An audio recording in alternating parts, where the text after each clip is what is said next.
Bismillah, and good morning from the beautiful northeast coast of New South Wales.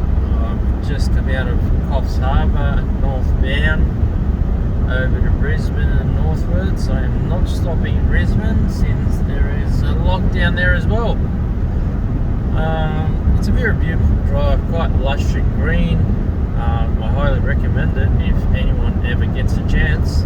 It is a unique experience, and you get to see some very, very nice places.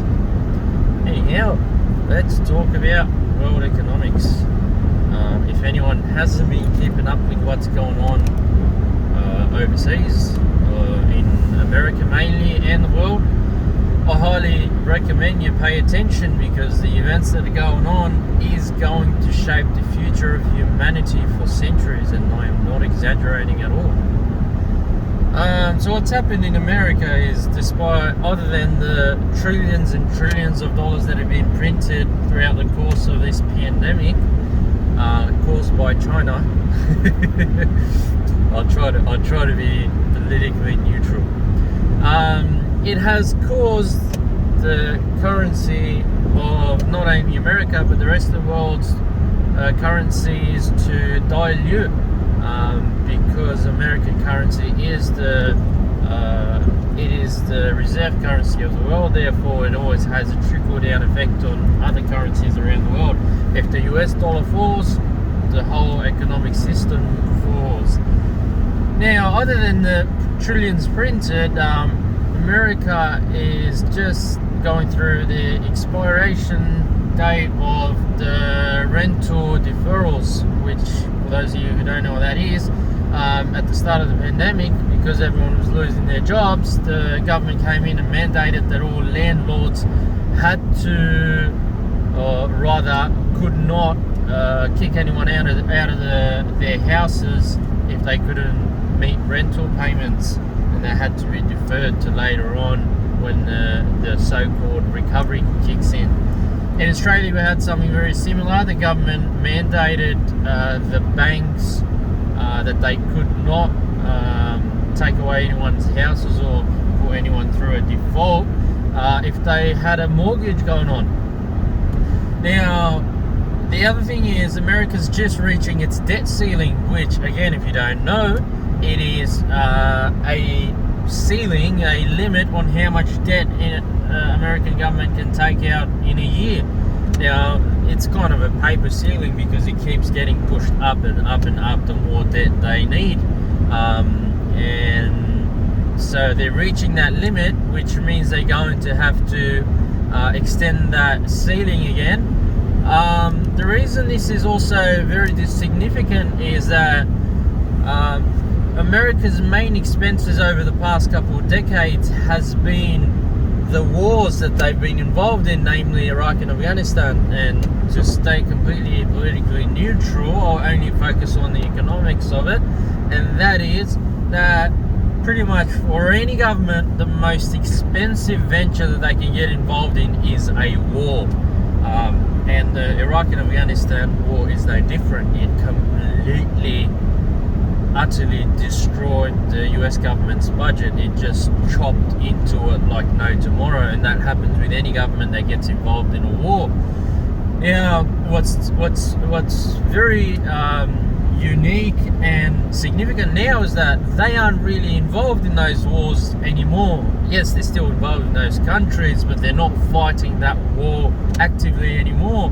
Yet at the same time, they're still needing to extend their debt ceilings, because they don't have enough money, which means they're not even able to fund their domestic expenses, which is to be expected from a country that has a reserve currency, who knows that they can just print their money into oblivion and they can spend as much as they want. The other significant event that's been happening since 2018 is that Russia, China, Turkey, India, and some of the smaller countries have been accumulating gold and silver like no tomorrow. And why that is significant is, anytime that has happened in monetary or political history in the past, where world powers, significant world powers, start accumulating gold and silver, it is usually quickly followed by some very catastrophic or politically significant events in the world. At the same time, Joe Biden wants to print another $4 to $6 trillion to fund his new infrastructure bill to fund new projects in America, which is going to dilute the currency even more and push us further towards that inevitable cliff that I talked about in one of my previous videos, where you don't see the cliff but you eventually fall off it if you keep printing your money. Now, what should an individual do? I'm not going to tell you, because then I'll be legally liable if you make any losses. But for me personally, when I see significant world powers who knows a lot more than I do, who have a lot more invested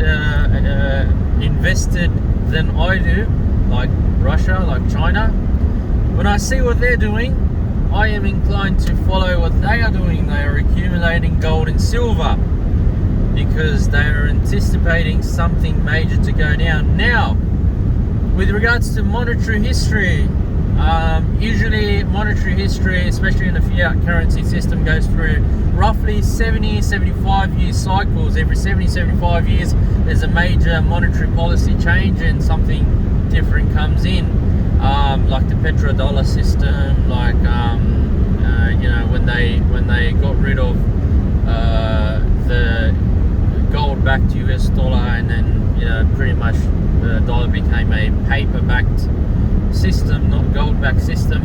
Now we're almost close to the end of the 70-year major event that last happened in 1971, where the president of the United States decided to completely get rid of the ability of people to exchange their US dollars for gold from the US Federal Reserve, which means something major is expected to take place within the next 5 to 10 years. Could be around the corner, you never know. Tomorrow there may be a major event, a major announcement. So, I strongly recommend everyone reads up on what is going on worldwide, because there are people that are going to get burnt, and the people, unfortunately, that are going to get burnt are the people that are not prepared, uninformed, and they are not taking practical steps to prepare for it. And this is just, unfortunately, the consequence of the current current riba-based, interest-based system. And this is the reason why it is not allowed to deal with interest dealings and riba Islamically, because it ultimately leads to the collapse of society. A lot of people get burnt, and a lot of people suffer major losses. A lot of people die, political instability ensues, wars take place, and society collapses. Do not deal with interest-based dealings and riba. Anyways, that's been some economic insight for today. If you like these type of videos, do comment and share and like. I'll be doing more of those as I make my way throughout the beautiful east coast of Australia, from Sydney all the way up to Cairns and down. Actually, I'm going Darwin after that, but anyways, at the moment I wish I could show you the scenery surrounding me, but I can't touch the phone because I'll get in trouble, so I've got to leave it mounted. But I will be documenting more of the places that I go through over the next month. I'm out of home for a month while Sydney goes through a month of lockdown, and I really don't want to shove it into your face, but over that month I've decided to just travel and work so that I can accumulate my days off, and then hopefully after a month, when the lockdown ends, I'll be back home and enjoying a free Sydney. Thanks a lot for watching, and I will see you, or you will see me next time. Bye bye.